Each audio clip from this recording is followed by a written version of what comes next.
Again, campers, George Durkee, GEOG61, with an introduction to incident mapping. And this is the series where we'll be setting up a SAR incident map. And in this particular video, we will do the basic setup, doing domains and feature classes that we'll be using in our SAR. And I'll also be giving a little bit more background on SAR and the Dusty Basin area where this search took place. And I've also added one more reading to the week for SAR, and this is Paul Doherty's story map that tells a pretty good detail on what SAR is and how GIS fits into it. So take a look through that, and you can just skim it and get an idea. But he also shows different software that's available that automates many of the processes in SAR mapping. And he's also designed what we call MapSAR Online, where it carries on the work in our originally designed MapSAR, which worked with ArcGIS 10, but this is now an online version of it and works pretty good. In fact, this was one of the first uses of MapSAR Online for a search for a skier 2 years ago who entered into Kings Canyon National Park, and his intent was to ski the Pacific Crest Trail north to northern Yosemite and come out around Twin Lakes or so, and he never got there. And so it was a couple of weeks before the search even started. And so this particular map shows what you're seeing mostly now are the air search tracks. We couldn't do too much ground searching because it was snow and pretty high avalanche hazard during a lot of the search. But what made the online map especially useful is we had 5 different jurisdictions responsible. We had Yosemite, Inyo and Mono County sheriffs, the military, because the missing person was a Marine, and then we had the National Guard and Sequoia Kings Parks. So all those agencies needed updates from a huge geographic area, and so an online map was decided the best way to show everything. And while we're here, I mentioned in one of the earlier videos on some good tools. This uses a technique called mask, where you want to emphasize the area that the map wants to focus on and de-emphasize the surrounding area. So you just make a little cutout of the area of interest and create a large polygon for the outside area and make it light gray, and then increase the transparency such that you can see the terrain underneath, but the main area is still clear and without a mask on it. So we can go in and you can see how we had just a huge aerial search. So all of those tracks were submitted later by the pilots, helicopter and fixed wing. The ground teams also had GPS, and we were actually able to show the flight of the infrared National Guard airplane and buffer that out so it showed their actual search accuracy. And they knew from the infrared, they knew what the width of that field was, so we could actually represent that accurately. Anyway, it was an interesting search, unfortunately ultimately unsuccessful, and as I say, it's been a couple of years and he's never been found, so he's probably still out there somewhere. So in addition to MapSAR and MapSAR Online and another fork of MapSAR that Don Ferguson back in Virginia SAR has created a fork off of the original MapSAR, which does a much better job of analysis, and he's still supporting that for ArcGIS 10. And so one popular program that actually most SAR teams use because it's so very easy to use, and Arc is not. There's a good learning curve to it, although it's got huge advantages. But there's SAR Topo, and that's run by a guy named Matt Jacobs, And if you're on a Sar team, he'll give you password access to it. And you can keep track of a SAR on that. And we have had a number of situations where, for instance, the Inyo Forest will be using Sar Topo, and the Park Service will be using ArcGIS 10. And we can actually export live as a KLM, a Google map type, and have that ported right into ArcGIS. So the Inyo updates to our map, and then we can post all that online. The point of that is that there is a number of mapping programs out there you can use in search and rescue.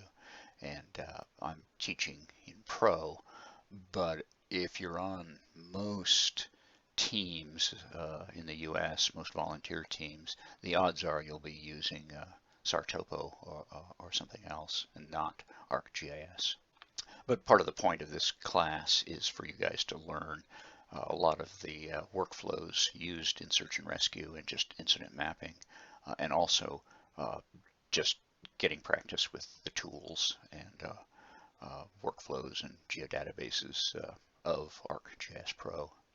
Before we start the prep of setting up ArcGIS Pro for what we'll call the Barrett search, just wanted to give you guys an idea of the terrain. This is Doozy Basin, where Bishop Pass crosses over and drops down into this basin. It's about 10 and 11,000 feet. Bishop Pass itself is, I think, about 12, if memory serves.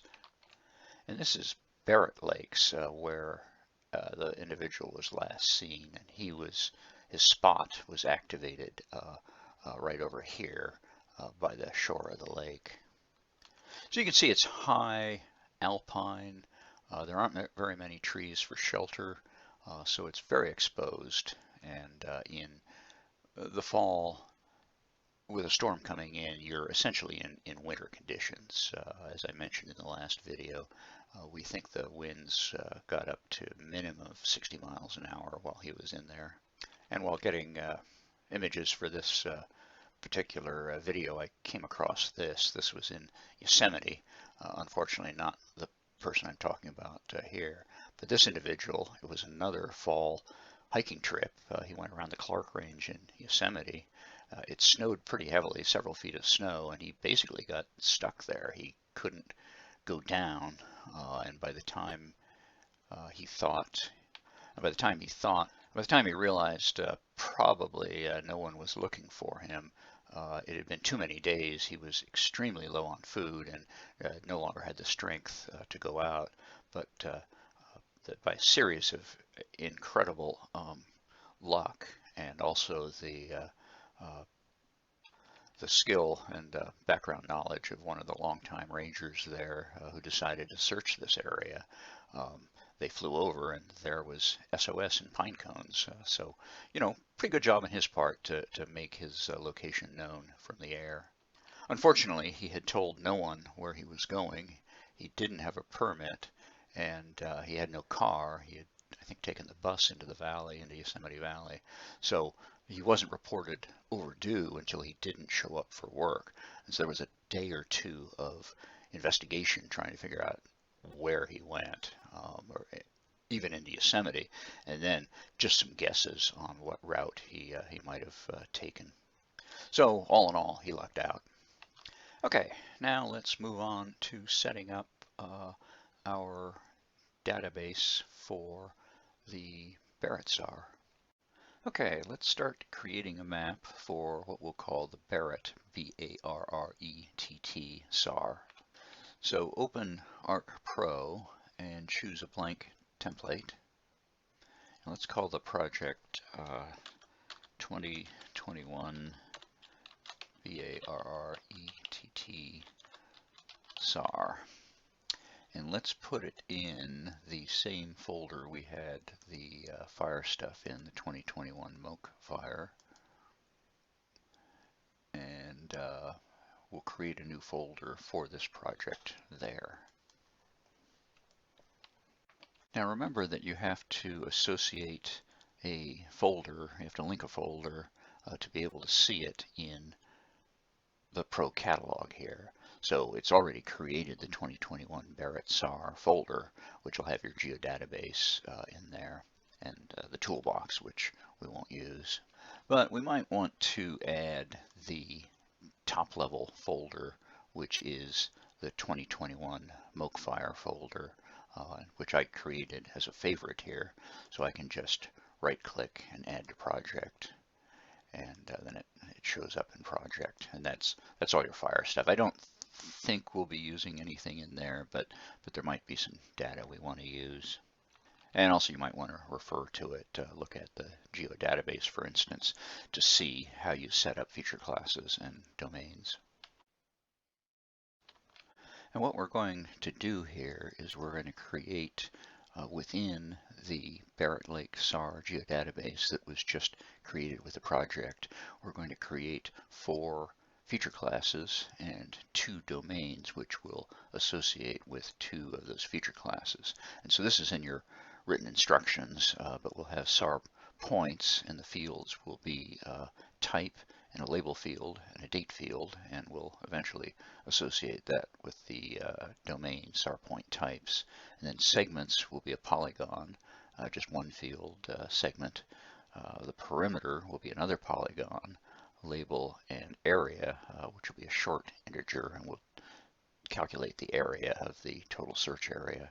And then clues will be a point feature class, label, domain was clues, and then the 2 domains, Sar Point Types, and the code and dropdown will be LKP and last known point, and PLS and point last seen. And the domain clues will be relevant, not relevant, and unknown. And I'll demonstrate setting up one feature class, one domain, and then associating one domain with the feature class. And you can either remember how it's done from the fire domain and feature class video. That would be number 3, and I think that starts at around 10 minutes where I go through the whole thing. Or I think it'll be pretty clear, you know, after you've done one, you guys can do the other. And then also down here for future reference is the XY, the coordinates of the spot activation. And you'll want to, we're going to use the go to XY tool to do that. And you'll want to copy and paste that into the coordinates, but that'll be later. Okay, let's set up some feature classes. And so you right click over the geodatabase, go to new, and go to feature class.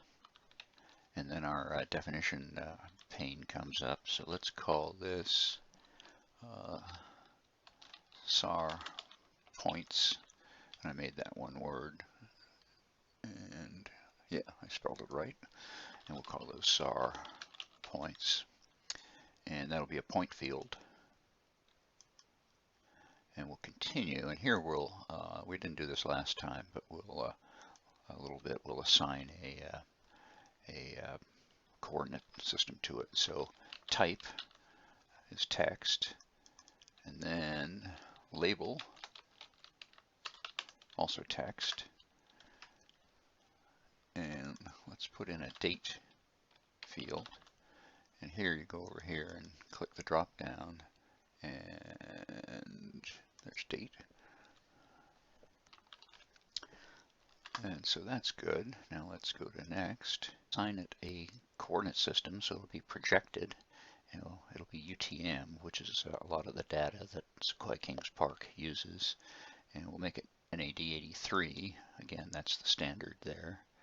And it's in zone 11N. And we can also make that a favorite because we might use it again. And then go to next and check any of the other defaults, and we'll just accept those.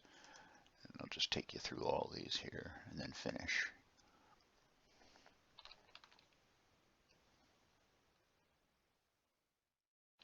And notice how by doing that it changes the orientation of the map. And then you'll create 2 more feature classes. which I'll do now, and then we'll come back and we'll do the domain and associate that. Okay, so I've created 4 feature classes here: clues, Sar perimeter, Sar segments, and Sar points. And incidentally, I made a slight change in Sar perimeter. Instead of the field being acres, I changed it to area because we might use square miles. They tend to use acres for fires and square miles for SARs.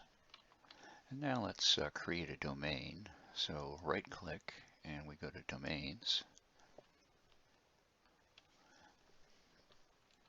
So the first one we'll create is Sar Point Types. Sar Point Types. And then it'll be a text field. And the coded values will be LKP, and that'll be last known point, and point last seen, or PLS. And those are specific symbols in the SAR symbology.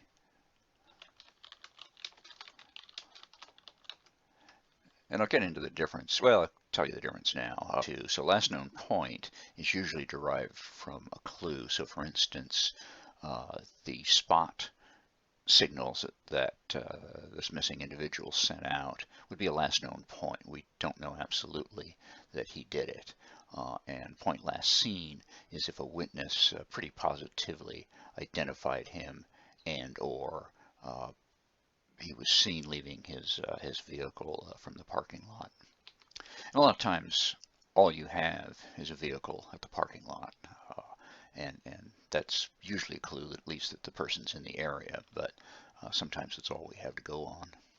Okay, so you guys do the same thing for clues, and I'll do it here and we'll come back. Okay, so I've set up the clues domain, and so we have relevant, not relevant, and unknown, and those are the 3 symbols we'll use for any clues that are found during the search. That is something you absolutely know is relevant. It's identified maybe by the family as belonging to the missing person. Not relevant, you find something like an old foam pad or something like that that's clearly been out and weathered. And then unknown, you find something that you just don't really know, but you definitely want to mark them on a map because they might become relevant later. And now let's associate one of the domains with a feature class. Oh, and be sure to save up here. So to associate it with a domain, we're going to do the Sar points. And so right click and go to design and then go to fields, and that brings up the fields tab. And then all we have to do is go to type and go to domain, and we're going to associate it with Sar Point Types. And it's also text, so you remember that text has to be associated with text. So if we'd defined a field or a domain field as a short integer or something, then you couldn't do this. And save.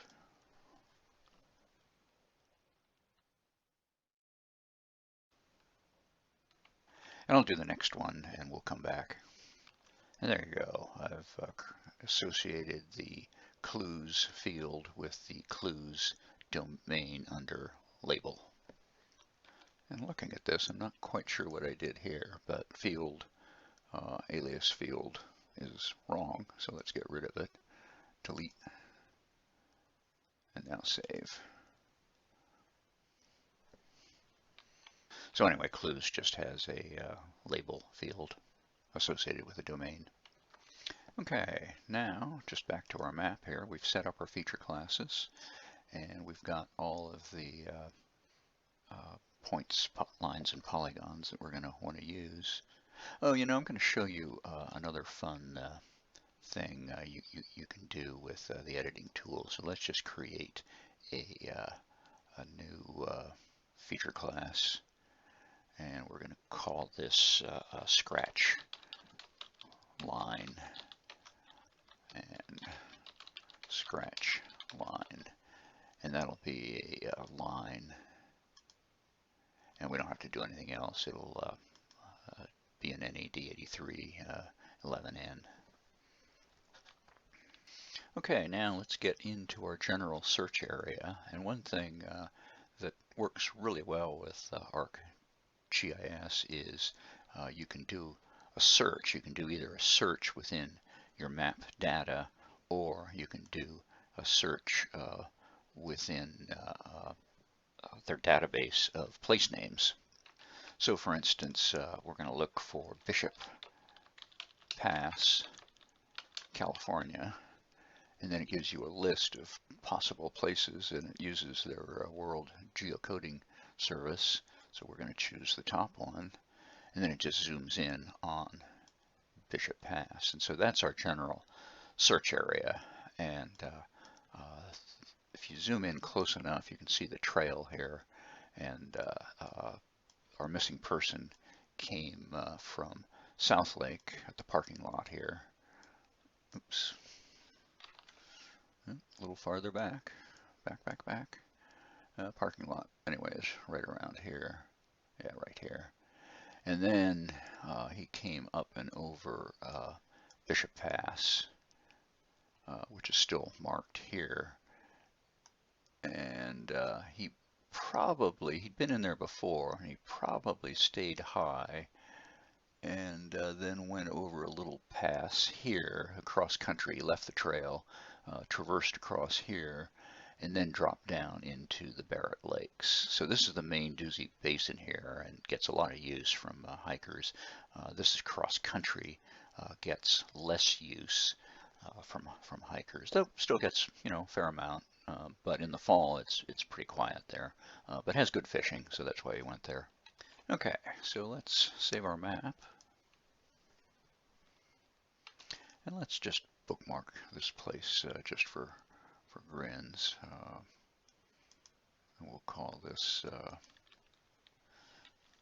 that's 1 to 12,000, so Doozy Basin 1 to 12 or so. So now that we've bookmarked it, we can get rid of our Bishop Pass pin there, and so just erase it from your search box and close that. Next, before we draw in any points or lines or anything like that, we're going to add the Sar Style I've got in one of the folders here. So go to Insert, and then go over here to Styles, and we're going to add it. We'll do it the same way we did Fire Styles, and add Style. Now, remember that it's in your Fire Data folder, and down to Documents, and then Styles, Logos, and Tools. And I'll provide the full path in the written instructions, just to make sure you guys can get there. But if you remember the layout of your you know, under Base Data, Documents, Export, then go down to Documents and Style, Logos, and Tools. And so we're going to choose Sar Ferguson and 2.1.0. And this is a set of styles that Don Ferguson of Search and Rescue in the East has created for his version of MapSAR. And then just highlight and click OK. That was, but we upgraded it. Oh, it's an older version of Pro Style, and so the newer version of Pro just updated it. So let's just take a quick look here. So you click on, let's click on Clues here, and bring up the, there we go, bring up the symbology for clues, and you can see we have a whole new style set. In addition to lower down, we'll have the fire styles. So here you have things like last known point, your incident planning point, and all sorts of stuff, but we're only going to use just a couple of these. And remember when I talked about in fire maps, and they're useful in SAR maps too, that when you make a air ops map, this is a symbol for aerial hazard. So if you have power lines or transmission towers or something like that, then you use that. And we're not going to add those for the moment. Let's just click that closed. And so that does it for this video on just the setup for the search. And then in the next video, video 3, we'll actually start drawing the whole search in. So thanks. See you in the next video.